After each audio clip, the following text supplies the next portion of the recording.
Hello, I'm Dr. Leonard Matheson.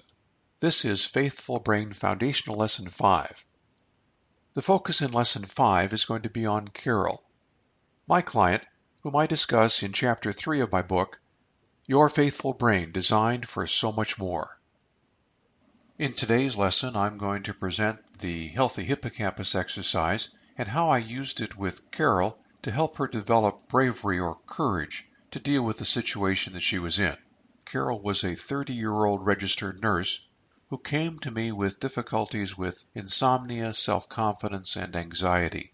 These symptoms had begun 3 months before, and they were stemming from an unwanted relationship at her hospital with a physician who was married and was basically stalking her.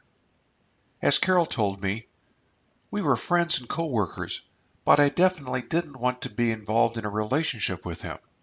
I thought I'd made it real clear, but I made the mistake of accepting his help when I moved into my new apartment. He and several other co-workers helped me for a few hours one Saturday, and then basically he just started pursuing me. He won't take no for an answer. I guess I shouldn't have encouraged him. Now, that surprised me when I heard her say that, so I had to ask, how did you encourage him? I accepted his help moving, and I should have known that he'd expect more in return than I was willing to give. He leaves me sticky notes on the charts we're working on together. He touches me when and where I don't want to be touched. It's now to the point where when we're working on a patient, he moves so close that he can look down my shirt or check my bottom. It's disgusting, and I've told him to stop and back off 100 times, but he just winks and smiles. I talked with the head nurse who said she noticed that something was wrong, but wondered what I had done to draw his attention, almost like I had seduced him. Now I'm starting to wonder if I did. But I dress like all the other nurses, and I've never even hinted that we could be anything other than co-workers. I just don't know what to do. I feel confused and guilty and embarrassed all at the same time. I need this job, but he's the head of the department, so he's always going to be there. If I keep bringing it up to my boss, it'll only make things worse. So where is sin in all of this? Well, obviously it's in the physician's behavior, but let's not pass by Carol too quickly. Remember that sin is really falling short of God's best for us, and it's really helpful if we can help Carol look at how she's fallen short. Now, she did not precipitate the problem. This did not begin with her. She did not seduce him. But in the ripples of sin from the physician's behavior, she didn't turn to God first. She didn't follow what Jesus says that we're to do, to love the Lord your God with all your heart, soul, mind, and strength, as the context within which we are to love our neighbor as ourselves. Now, I'm definitely not going to preach to Carol about this. That's not going to do any good. It's actually going to be counterproductive. But I am going to help Carol realize how that she can pull her own strings in this situation, how she can integrate faith and neuroscience using the Healthy Hippocampus Exercise to harness the design of her brain to take care of herself. But that requires that she first turn to God, that she begin with vertical integration, reaching up to God, relaxing in the love of God, allowing God's love to guide her. So how did I help Carol? Well, we needed to begin with her vertical integration, reviving her relationship with God, really living out Jesus' commandment to love the Lord your God with all your heart, soul, mind, and strength. And that began with prayer. We prayed in the office, and then I assigned her some homework. And this is very exciting homework for me because, first of all, it's enjoyable, but secondly, it touches both the vertical integration that we need to establish and the horizontal integration simultaneously. And the homework was getting engaged with worship music, both at church and on her local FM station. One of my favorite songs that also has tremendous psychotherapeutic application is David Crowder's How He Loves Me. The words of Crowder's song engage the left brain while the music simultaneously engages the right brain. He is jealous for me, loves like a hurricane, I am a tree, bending beneath the weight of his wind and mercy. when all of a sudden I am unaware of these afflictions eclipsed by glory, and I realize just how beautiful you are, and how great your affections are for me. Oh, how he loves me. And that's a wonderful anthem for psychotherapy for Christians. It helps us revive and vitalize our vertical relationship with God while simultaneously integrating us horizontally. Spending time with that is brain revival, brain rehabilitation. It's wonderful homework. And so Carol and I began with prayer and worship music. I assigned her homework, and then we stepped into some psychoeducation. We focused on corrective emotions. And so what I'd like to do now is to explain to you the value of corrective emotions. What are corrective emotions? Well, our brain is designed so that our values create pain that help to correct our behavior. We have dominant neural networks that are devoted to our values, and when we behave in ways that either ignore or transgress those dominant neural networks, those values, emotional pain is created. The purpose of that emotional pain is to correct our behavior. That's how God designed our brains. Now, when we have poorly developed values, we're more easily confused because we don't experience the emotional pain to correct our behaviors. And values confusion is often what brings people to the counselor or pastor. As a counselor, if you think about the times that you've gone in for counseling yourself, and if you reflect on the clients that you've begun to treat in your early professional practice as a counselor, it will become clear to you that values confusion is a key inflection point and source of emotional pain. Values confusion can happen to all of us, typically through either poorly developed dominant neural networks that are devoted to values, or poor maintenance of dominant neural networks devoted to values that were presented to us as children by our parents and other people who cared for us. Most of us get into emotional pain through a combination of both routes to values confusion. As our values confused behaviors lead to choices that do not fit the moral pattern of how we like to think of ourselves, we experience corrective emotions. These are important signals that we are violating our moral code. In Chapter 3 of Your Faithful Brain, I've got a simple graph that depicts the cycle of corrective emotions. Corrective emotions begin with confusion. If we don't deal with the confusion as an initial corrective emotion and change our behavior, we begin to experience guilt.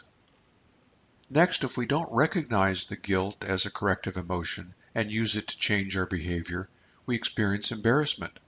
Embarrassment unaddressed can morph into shame. Now, shame is a very powerful corrective emotion. Most people respond to shame by freezing, but some people push through the shame and get to self-disgust. Self-disgust is destructive. Self-disgust erodes our competence, erodes our image of ourself, robs us of our humanity. If we try to ignore what's causing our corrective emotions, these continue to fester and create even more confusion. It's a horrible and debilitating cycle. Now, counselors can be very helpful in assisting people who are experiencing corrective emotions due to values confusion. We begin by pointing out that whichever corrective emotions are being experienced, they're important to acknowledge. They signal that our moral character networks are still active and can be helpful in changing the client's behavior. Now, from time to time, I've been accused by my clients of not taking their pain seriously, because as they sit on my couch and they describe what they've been doing and they begin to share with me their emotional pain, I can actually smile. Now, what's that smile about? I'm not making fun of the person. I'm recognizing and I'm getting ready to share with the person that their wiring is still intact, that the neural networks that have to do with their values are actually causing the pain. Having the neural networks that kick off corrective emotions means that remediation is readily available. We don't have to start from scratch in developing those values. Those neural networks are already there. We just need to point them out, encourage the client to revisit them, and revive them. Now, it's a lot easier to say than actually do, but I really am pleased when I have a client sit on my couch and share with me the pain that they've got that started with their values confusion, because the pain of their corrective emotions means that their values-based neural networks are still intact, and we can call on them to provide the guidance that the person needs to pull them out of their values confusion and to lessen the emotional pain that they're experiencing. Carol's corrective emotions were kicked off by her interaction with a person who was in a position of authority. She said to me, "I feel confused and guilty and embarrassed." Well, that's the corrective emotion cycle right there. Carol was losing her brain integration under assault from the physician who was stalking her. Carol tried to withstand the onslaught of the corrective emotions by hunkering down and trying to gut it out. She saw herself as a tough and resilient, independent woman who certainly should be able to handle something like this. But Carol did not realize she was outmatched in several ways. Her transgressor was in an authority position over her. Her transgressor was older and more experienced. Her transgressor had developed strategies that had been previously effective with other women. Her transgressor had convinced other key people, such as the nursing supervisor, that he was innocent. Carol began to lose sleep, which is a vital resource for values resilience. In the quiet of our sleep, the Holy Spirit has access that seems to be less available during the busyness and noise of the day.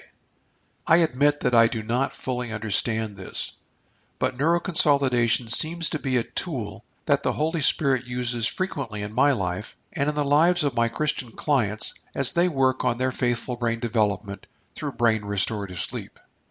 Carol didn't recognize that she had already given up her vertical brain integration linked to God, which brought about chronic neurochemical stress responses that began to erode brain function and would gradually damage brain structure.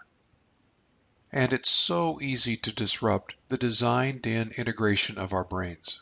As we turn away and separate from God and try to ignore or defy His created reality, we sin.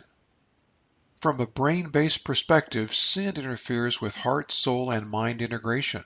Sin leads to disintegration of our brain from God. Carol did not intentionally turn away from God, but she admitted that she did not turn to God first. But one of the wonderful gifts from God is grace. Grace is a crucial resource when we're working with clients to recalibrate and recenter their corrective emotions. Grace provides us with the opportunity to face the truth of our behavior that has produced a corrective emotion so that we can amend our behavior and move back into synchrony with God's created reality. I had a conversation with Carol about her behavior and her resultant corrective emotions that helped her to realize that her value system was there but just needed to be revived, to be revitalized. The first step was prayer, to invite God into the mess, with Carol surrendering and asking God for direction. I encouraged Carol to continue to actively reintegrate with God through prayer and Bible study. I encouraged her to become more active in her church and speak with her pastor privately about her troubles at work. And of course, I encouraged her to get more actively involved with worship at church and listening to worship music during the day and evening. And finally, in addition, I assigned her to read What's So Amazing About Grace by Philip Yancey. We discussed one chapter each week, integrating the book into her therapy. And I like to look at this as grace-based neurorehabilitation. God's grace sets the stage for neurorehabilitation through 4 interventions. First, brain restorative sleep. Second, part of brain restorative sleep is personal prayer relaxation. Third, a natural extension of personal prayer relaxation is the Happy Hippocampus Exercise for depression, or the Healthy Hippocampus Exercise for character strengths development. And finally, values-based goaling helps to link the person to a God-honoring future and stabilizes their emotional resilience. Each of these innovations is described in Chapter 3 of Your Faithful Brain, designed for so much more. Let's take a closer look at the Healthy Hippocampus Exercise. The hippocampus lies under your cerebral cortex on either hemisphere. It's about the size of your little finger. It really is at the boundary between the cerebral cortex and the limbic system, your emotional brain. For adults, I like to have you think about the hippocampus as the gateway to your autobiographical brain. The hippocampus is where information is temporarily stored before a very small portion of the information gets made into long-term memories and becomes part of your life story, your narrative. Now, most of us don't think about having the hippocampus be our autobiographical brain because we just assume that everything that we experience automatically becomes part of our narrative, our life story. That's just not true. We do have some control over what we pay attention to. And in that process, what we pay attention to, we have some control about how to write our own story. The hippocampus is where information is temporarily stored before it's made into long-term memories throughout the day, all 24 hours. The process of taking information from the hippocampus and making it into long-term memories is called neuroconsolidation. Neuroconsolidation is happening right now as you listen to this, but there's a lot of information coming in that's competing with what you're listening to.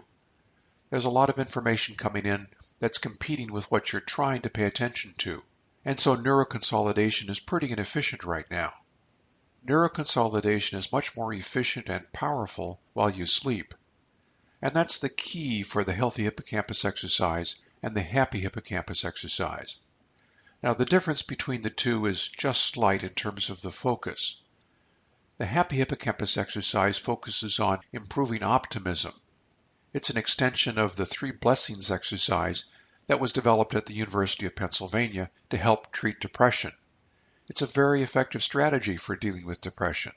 The Healthy Hippocampus Exercise is a broader approach that deals with the development of all of your character strengths, not just optimism. Now, the process for both is the same. It has to do with what you pay attention to just as you get ready to drop off to sleep. That information goes into the hippocampus and doesn't have much competing with it while you sleep. And so the neuroconsolidation is much more effective, bringing about long-term memories, helping you to write your life narrative focused on what you chose to pay attention to just as you dropped off to sleep. Isn't that wonderful? You can pull your own strings. It's a subtle but powerful way for you to guide your story, for you to describe to yourself who you want to be. God has designed into your brain the ability to write a God-honoring story. As I helped Carol to do, focused on developing courage. To start the process to help Carol boost her self-confidence, I administered the Character Strengths Rating Scale. You can get more information about this at www.faithfulbrain.com. The basic idea is that I had Carol rate her character strengths using Jesus Christ as a standard reference. Now, she had some trouble with this, but I was very intentional about using Jesus as a reference because it helped Carol move in closer to Jesus, really recognize that she was also a child of God, really recognize that her character strengths were there. She'd been running herself down for the past 3 months, causing herself to be unempowered. Now, the character strengths rating itself has efficacy in that it helped Carol stop her self-destructive hippocampal rehearsal. What's that? Self-destructive hippocampal rehearsal is what most of us participate in just as we drop off to sleep. Instead of being grateful to God for what we've been able to experience over the course of the day, we put information into the hippocampus about what we're worried about how we are unempowered to live life to the full, about how we are inadequate rather than adequate, about how we are far away from God rather than God's children. On the Character Strengths Rating Scale, Carol compared her character with Jesus across 24 character traits and selected bravery to work on. Bravery is defined as confronting threats, challenges, difficulties, fear, or pain. speaking up for what is right when there is opposition, acting on unpopular convictions, not the absence of fear. I asked Carol to make this commitment. As you prepare for bed each night, find 3 episodes during the day in which you were more brave than you were yesterday. Before you drop off to sleep, briefly bring each of these episodes to mind and thank God for those opportunities. Her homework was to do that every night for the next week until we met again. At the next session, we reviewed her progress.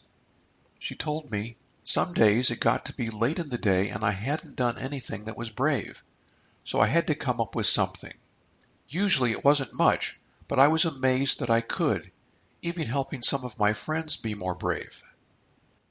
You can get more details about how the Healthy Hippocampus Exercise and the Happy Hippocampus Exercise work by taking a look at Chapter 3. Carol's perception of her bravery changed radically within a few weeks, in part because she began to recognize that bravery was already part of her character. She also enjoyed taking a closer look at her relationship with Jesus. As she told me, thinking about how some of his character has rubbed off on me was pretty neat.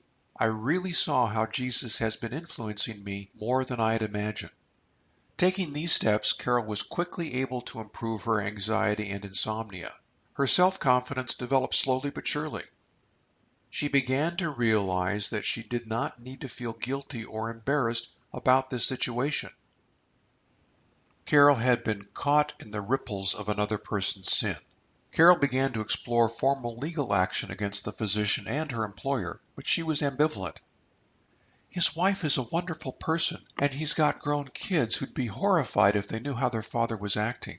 I just don't want to hurt them. I suggested to Carol that she talk in confidence with her pastor and develop a biblical perspective that was broader than what I was competent to offer. After consultation with her pastor, Carol decided to take formal action against the physician, but she couldn't find any co-workers who would join her. However, 2 former nurses at the hospital and a physician's assistant were willing to confirm the physician's offending behavior and the difficult workplace that this created. Carol retained an attorney who counseled her about what she could expect if she moved forward.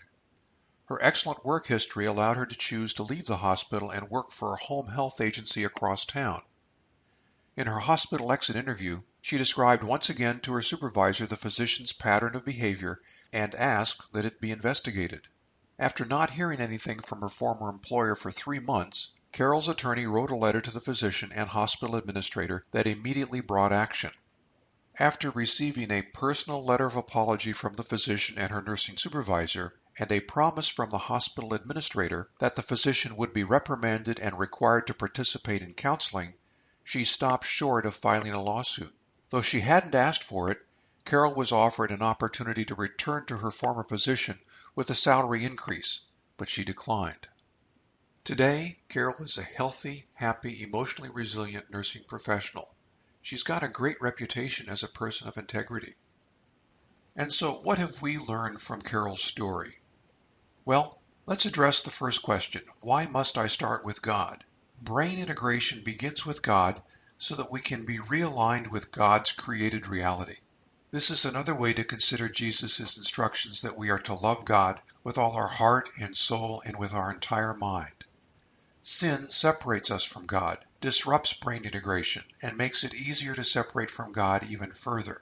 As we sin, we spiral away from the purpose for which we were designed, fitting into God's created reality. Although we will never achieve a perfectly faithful brain, inviting God to help us develop and maintain brain integration is a necessary and effective first step. As we look at how Carol was helped to deal with her situation, it's important to recognize that we started with her vertical integration, taking a top-down approach. She began by reconnecting with and becoming reoriented to God. This first step is crucial and sometimes bypassed as people move to horizontal integration and try to depend on their own resources to develop a new solution or move to social integration in which they seek the support of others to come up with a solution. These both must come after we have reconnected with God. In emergencies and when we're feeling threatened, we tend to miss the efficacy of God and rely on our own resources and on the resources of those closest to us or on people we recognize as experts. We have a sense of desperate urgency that drives us to take action and miss the most powerful action we could take, asking God to step into our emergency. Taking this first step allows God to guide all of the integration that follows. Taking this first step also helps with clarity and gives us a sense of security, both of which are important for survival and resilience. I have been involved with thousands of people in desperate situations, facing horrible losses and fearsome threats, but I have never been disappointed when we began our vertical integration with God. Well, thank you very much for your attention. If you'd like more information about the Character Strengths Rating Scale or our other instruments that can help you develop Faithful Brain fitness, contact us at www.faithfulbrain.com. We have several online resources that can help. In the meantime, take a look at Chapter 3 in Your Faithful Brain, designed for so much more. You're going to find a lot of information that's going to be very useful for you as you work on your brain health and fitness. Take care now.